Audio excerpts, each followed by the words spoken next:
Je pense qu'on peut dire que quelques centaines de personnes y appartiennent, des élus, des hauts fonctionnaires, des grands patrons évidemment, mais aussi des intellectuels, des économistes. Donc c'est un univers assez varié, et quelques journalistes, pardon aussi, je ne dois pas les oublier. Eh bien, plusieurs choses. La première, c'est qu'ils cumulent énormément de privilèges. Ces privilèges sont évidemment monétaires, ils gagnent beaucoup d'argent, mais ce n'est pas seulement ça. C'est qu'ils gagnent autant d'argent quand ils échouent que quand ils réussissent. Il y a aujourd'hui des patrons qui partent avec des parachutes dorés qui sont indécents. Il y a des rémunérations qui atteignent 400 fois le SMIC. Il y a 20 ans, ce n'était pas 400 fois la plus haute rémunération d'un patron, c'était 40 fois. Donc c'est très différent. Donc beaucoup de privilèges monétaires et beaucoup de privilèges non monétaires, c'est-à-dire un réseau qu'on peut actionner pour tout. On peut actionner ce réseau si on a des problèmes fiscaux. Il y a une cellule à Bercy qui s'occupe en cousu main de tous les gens qui peuvent avoir des problèmes avec le fisc. Ça n'est pas donné à tout le monde. De la même manière, ce réseau permet, par exemple, de ne pas avoir trop d'ennuis avec les médias. On embauche un gourou de la communication qui va faire en sorte que vous soyez bien traité un peu partout.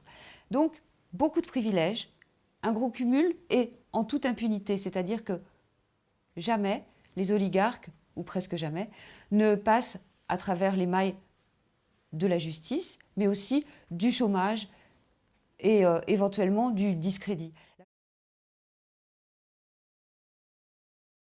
Je crois que la difficulté de la presse, c'est d'arriver à démonter ce réseau, parce qu'il faut du temps, il faut aller voir des gens. On a vu plus de 200 personnes au cours de cette enquête qui nous a pris 2 ans.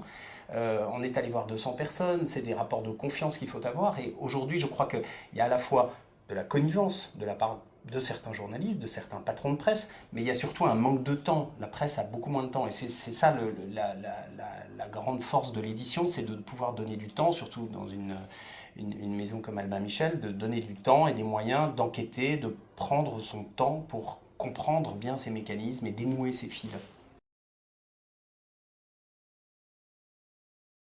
Nicolas Sarkozy est le symptôme et pas du tout la cause ou le fait générateur de cette dérive oligarchique.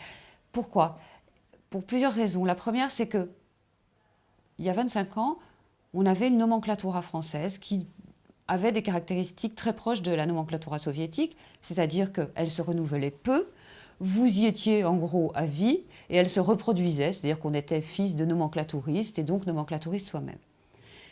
En Union soviétique, le communisme a disparu et les nomenclaturistes sont devenus des oligarques. Eh bien, curieusement, en France aussi, c'est-à-dire qu'avec l'arrivée de la gauche au pouvoir, et on a été très étonnés de voir le rôle inconscient et sûrement involontaire que la gauche a joué dans cette histoire de l'oligarchie, l'arrivée de la gauche au pouvoir a été marquée sur le plan économique par les nationalisations, par exemple. Les nationalisations, ça a consisté à donner beaucoup d'argent à ce qu'on appelait avant les 200 familles, disons, aux gens qui possédaient les banques et les entreprises industrielles nationalisées. Ces banques, ces entreprises industrielles n'étaient pas toutes au mieux de leur forme, c'est le moins qu'on puisse dire. Donc en fait, la gauche a fait un gros cadeau à un certain nombre de familles qui se sont retrouvées, ce qui n'avait jamais été le cas, en position d'avoir du cash, de l'argent liquide. Et puis, ensuite, la gauche a vu les marchés financiers à l'étranger qui commençaient à se libérer, à se libéraliser. Et là, alors que les déficits étaient déjà là en France, même s'ils étaient moins importants qu'aujourd'hui, eh bien la gauche s'est dit qu'il y avait un moyen eh bien, tout simplement de financer la dette. Et on a libéralisé, dérégulé. Un homme qui a fait ça, qui était le directeur de cabinet de Pierre Bérégovoy, qui s'appelle Jean-Charles Naouri, est aujourd'hui un des grands patrons qui gagne le plus d'argent et qui est propriétaire largement de casinos.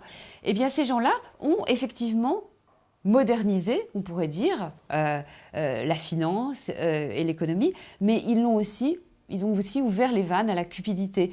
Et vous avez, pour couronner le tout, deux grandes banques d'affaires, Rothschild et la Banque Lazare, qui, elles, sont des banques bien privées et qui ont profité des nationalisations, des privatisations, un peu comme les usines marémotrices qui à chaque retour de marée, prennent dans leur cas beaucoup d'argent, beaucoup de commissions. On a créé là une sorte de caste qui a appelé les hauts fonctionnaires à venir travailler dans ces banques, etc., en leur proposant des salaires qui n'avaient rien à voir avec ce qu'on proposait auparavant, si bien que on en arrive au constat suivant. Aujourd'hui, parmi l'élite de la fonction publique, c'est-à-dire l'inspection des finances, vous avez plus de la moitié des inspecteurs des finances qui travaillent dans le privé et qui se font beaucoup d'argent. Oui, pourquoi? Parce que son élite est beaucoup plus fermée qu'ailleurs.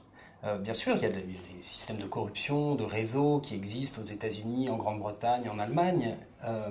Mais la France a cette spécificité d'avoir une noblesse d'État, une noblesse d'entreprise beaucoup plus fermée et beaucoup plus protectrice pour ceux qui en font partie que d'autres pays. Aux États-Unis, vous entrez dans l'élite, vous en sortez quand vous vous comportez mal ou quand vous avez des désastres financiers. En France, on est toujours récupéré d'une certaine manière par le système, par l'appartenance. C'est l'appartenance plus que la compétence qui compte, ce qui n'est pas le cas dans d'autres pays.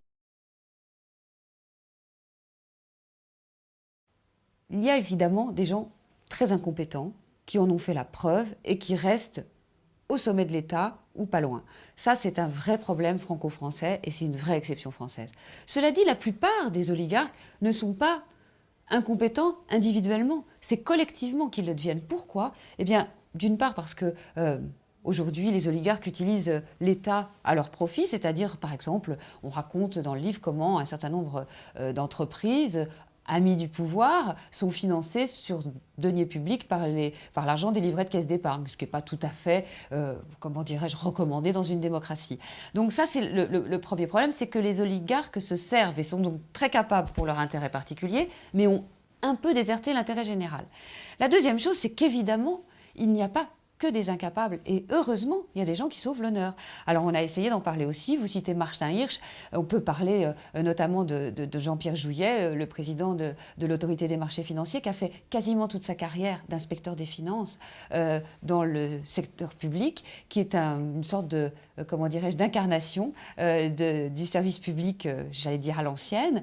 Vous avez l'actuel secrétaire général de l'Élysée, Xavier Muscat, qui lui aussi est toujours resté dans le privé. Et c'est de lui dont un certain nombre de gens passés dans le privé, de ses collègues énarques qu'on passait, qui disent « Mais comment est-ce qu'il fait pour vivre avec 15 000 € par mois, le pauvre, et pour élever ses enfants ?» Ce qui prouve de manière effrayante la coupure qui existe aujourd'hui entre l'oligarchie et le reste du pays.